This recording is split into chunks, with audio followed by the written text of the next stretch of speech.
Hey,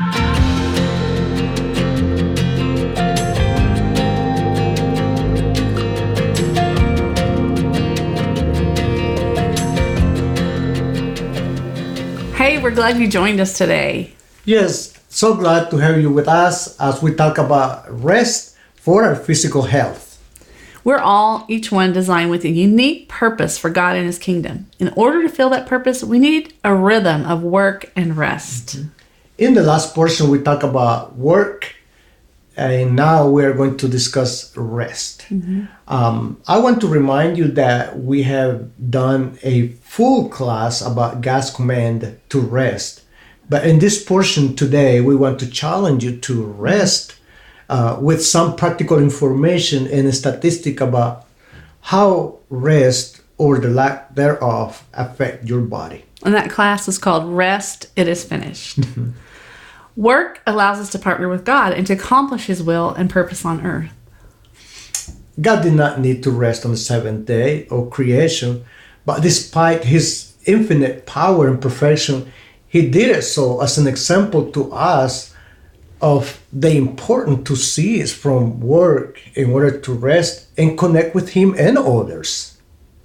God's intent was for all people to enter into a rhythm of work and rest, which would allow them to sustain strong physical health, sharp mental health, and vibrant spiritual health. Yet today, so many are lacking health in one or all of these areas. Technology has brought us to a place where people work anytime, anywhere.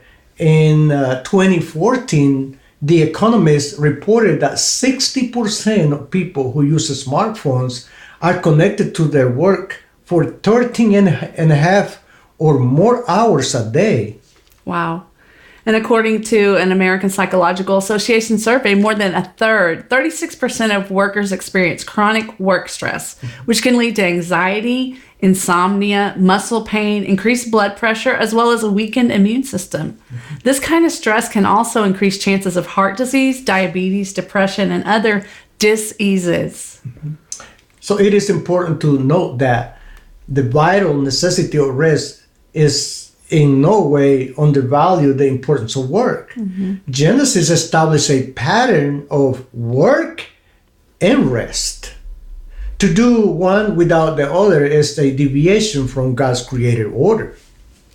The fourth commandment combines both a command to work and to rest. It says 6 days you shall labor and do all your work, and on the seventh you shall rest. God affirms the goodness of work and the sacredness of rest with these two beautifully intertwined.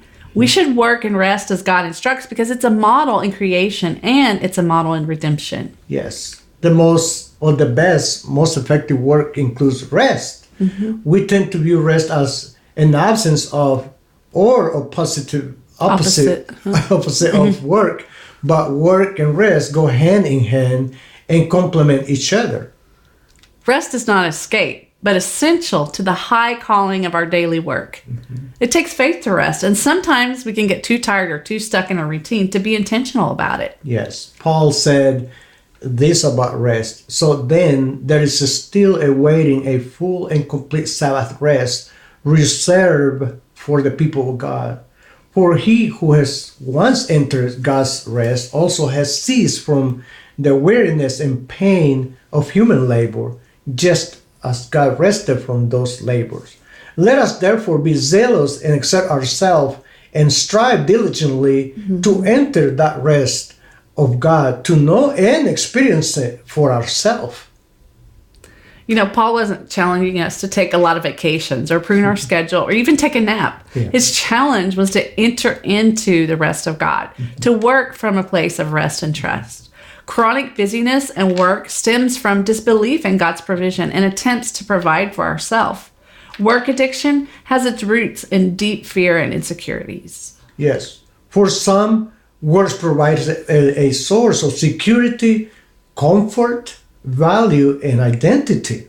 And any source of security, comfort, or identity that's not God is an idol. It's idolatry. When we're depleted, we can become overly reliant on voices outside of ourselves that to tell us what's going on. Like we just depend on other things and other people's opinions or what they say. We react to circumstances rather than being proactive and trying to understand and respond in a healthy way. Yes.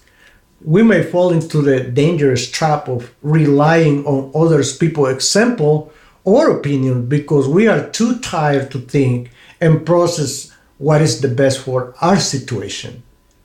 But when we're rested, we bring steady, alert attention to our leadership. We're able to rightly discern what is truly needed, and we have the energy and creativity to carry it out. The the book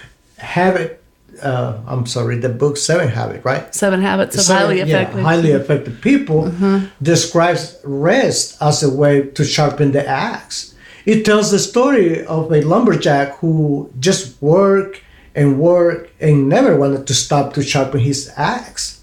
On the other hand, there was another lumberjack who was much more effective than the first because he periodically stopped and sharpened his axe. When he sharpened the axe, two things happened. He rested and his tool became more effective. So our body as a tool, as that instrument, can become more effective with rest. So rest is like sharpening the axe or our body so that our work is more effective. Yes. When we rest, our mind is sharper and we have more energy and creativity.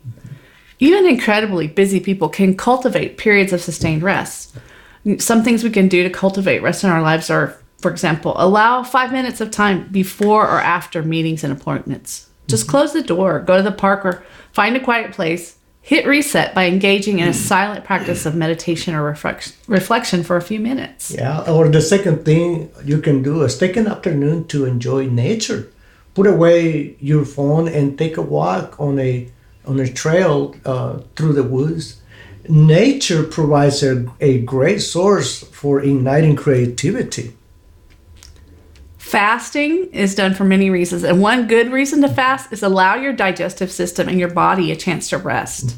We fill it with so much junk and chemicals and processed foods today. It's good to let it rest. Yes. There are many types of fasts that benefit not just the body, but the soul and the spirit as well.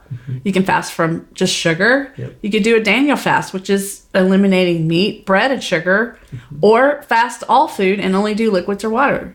But be sure to talk to your doctor first before doing any kind of fast. Of course.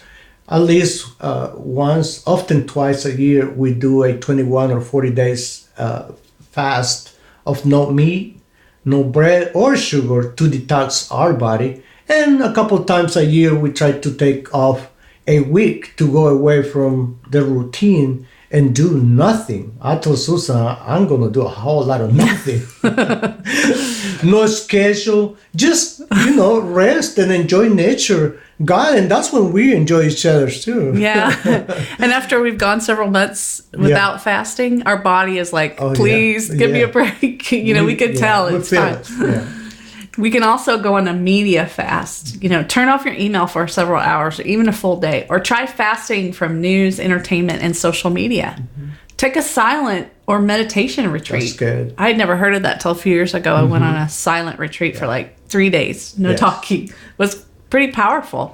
Allow your spirit a rest from the chatter of your mind and emotions, and give your intuition and imagination the opportunity to tap into what the Holy Spirit would like to say or reveal.